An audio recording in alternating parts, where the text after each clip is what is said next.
For days, people's eyes have been trained on 2nd Avenue, wondering why this explosion happened. People who were asleep during the detonation woke to their homes destroyed. Fox 17 News' Rachel Teedy joins us live downtown after speaking to a country artist who says there's not much left of his home. Many of the buildings are structurally unsound down on 2nd Avenue after that RV exploded. Many escaping with nothing but the clothes on their back. Oh my God. Windows blown in, water falling from the ceiling, cars on fire. This was the scene on 2nd Avenue Christmas morning. Buck McCoy is a musician here in Nashville, and his apartment is in shambles. Just the most incredible explosion. It shook the entire building, and the windows from the living room came flying through to the back area where I was sleeping, and there was glass everywhere. The glass cut his hands and feet as he stumbled out of bed, wondering what just happened. I couldn't believe there was blood all over my place. I'm just like, is this really happening? I mean, I can't get out of here. I can't figure out what to do, where to go. He's now staying at a friend's place and is receiving help not only across Nashville, but the country. Even Brad Paisley sharing his story. He contacted me and wanted to know if I needed a guitar, and that was just, I couldn't believe it, and so he's going to send me a guitar so I can get back to work. Everything I own, every guitar I have, every computer, every piece of my life, my pictures, my everything was just completely in shambles. He hopes he can go back to his apartment soon to gather his passport, birth certificate, and to find his cat, Molly. The FBI helped us by going in and searching around. She didn't find Molly anywhere, my cat, but they did find some of the cats that were still in the apartments upstairs. He hopes someone finds her, but he says he is so thankful for all the assistance he's already received. And this town really is showing its colors of how much the community helps each other. Now, investigators say the investigative footprint will slowly get smaller. They're starting from the outside and working their way in, but still to be determined on when those people are going to be able to get back inside their apartments, if they're going to be able to do that at all. Conclusion on forensic evidence, including DNA evidence that you'll hear about, as well as evidence that was gathered at the scene of the bombing. Because this was a collaborative effort, what I want to do is turn the microphone over to each of the agency folks here. They're going to talk about their agency's role in the investigation and how the evidence that they gathered and how the tests that they conducted led us to this conclusion. So let me start out by introducing Tennessee Bureau of Investigation Director David Roush.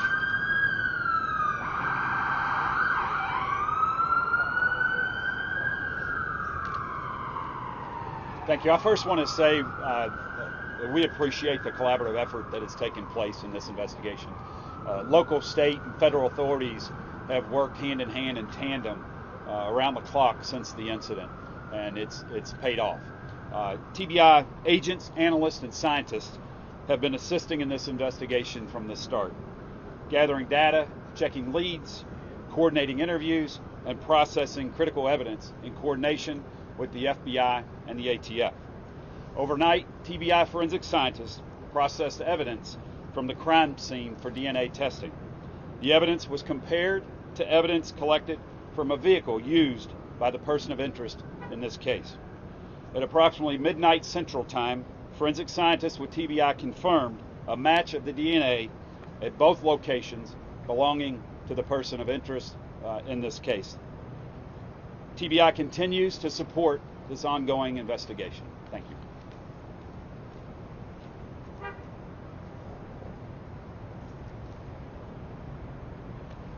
Good afternoon. Again, my name is Doug Korneski, Special Agent in charge of the Memphis Field Office, responsible, which also covers Nashville. I want to take a moment to update you on the intensive efforts of our investigative team. Today, as Director Roush mentioned, the Tennessee Bureau of Investigation, as well as the FBI laboratory in Quantico, Virginia, completed their DNA testing of a sample of human remains recovered at the scene. Those results were consistent with the suspect identified by U.S. Attorney Cochran. We're still following leads, but right now there is no indication that any other persons were involved. We've reviewed hours of security video surrounding the recreational vehicle, as well as we saw no other people involved or around that vehicle. Again, this information is what we know after just a few days of investigative efforts. Crucial tips from the public, corroborated by other investigative activity by our team, initially identified a likely suspect. Some expert work by the Tennessee Highway Patrol subsequently uncovered a vehicle identification number from the remains of the suspect's RV that were positively matched to a vehicle registered to that individual. We continue to ask that those who may have known the suspect or encountered him contact our team at the 1-800-CALL-FBI phone number. These pieces of information will help us understand the suspect's motives. These answers won't come quickly and will still require a lot of our team's effort. Though we may be able to answer some of these questions as our investigation continues, none of those answers will ever be enough for those who have been affected by this event. We still have work to do. Our evidence response teams will continue to process the scene downtown, and our agents will continue to follow on each and every tip that we receive. As is often said by the FBI, the greatest crime-fighting weapon we have is the cooperation of all law enforcement with the help and understanding of the citizens we serve. Thank you, and I'd like to now turn it over to ATF Special Agent in Charge, French. Thank you. My name's Mickey French. I'm the Special Agent in Charge for the ATF Nashville Field Division. I'd like to commend all my fellow state and local partners. We've had a tremendous working relationship in this investigation. ATF's brought unique resources to this investigation, to include the National Center for Explosives Training and Research, which we call NCETR. ATF's accredited national response team and all of its specialists, as well as the United States Bomb Data Center. These were crucial and instrumental to provide links and resources in this investigation. Additionally, the ability to leverage technology with traditional law enforcement techniques has been crucial in bringing this case to a relatively close. Although we still have a lot of investigation to do, we've gotten off to a great partnership and great start, and it's been tremendous. Thank you.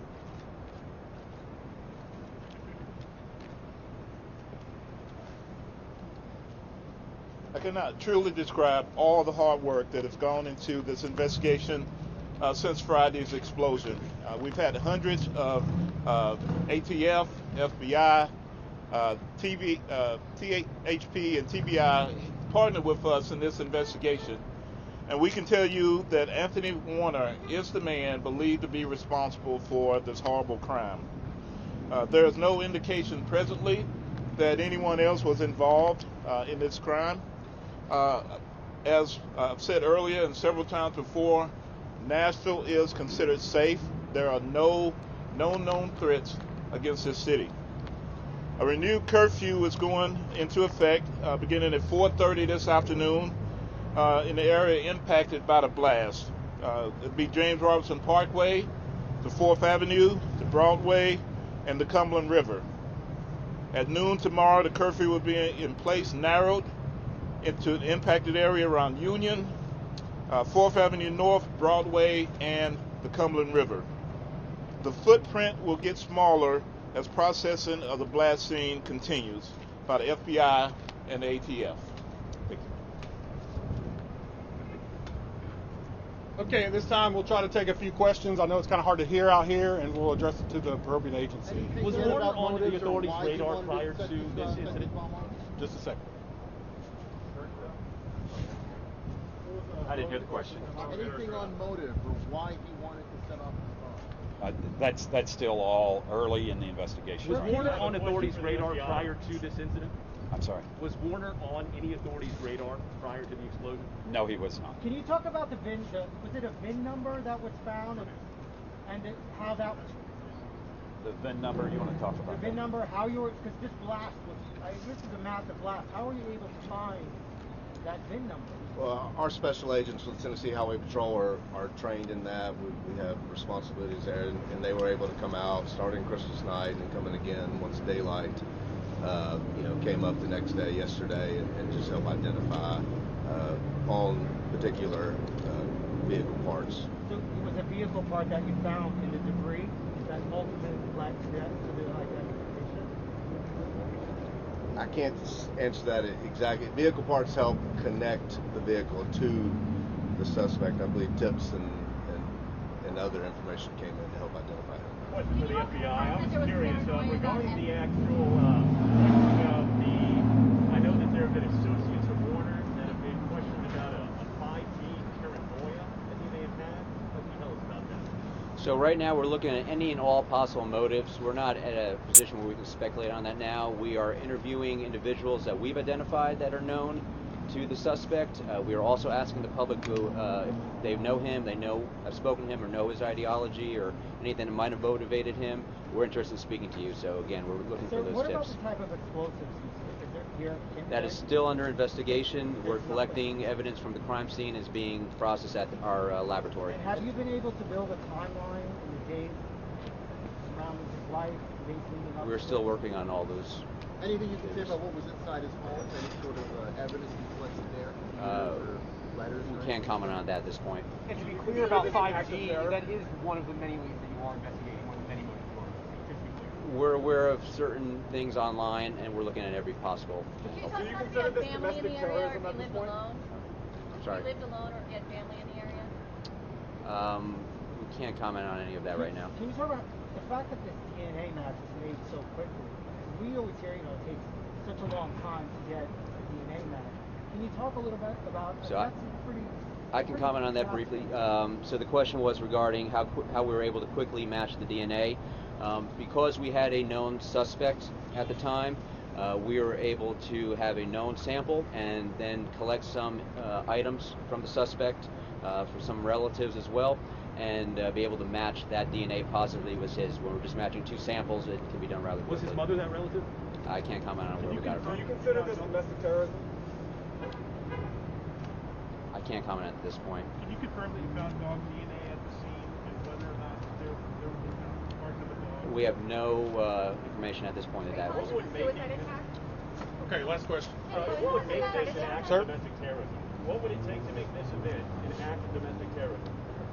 When we assess an event for domestic terrorism nexus, it has to be tied to an ideology.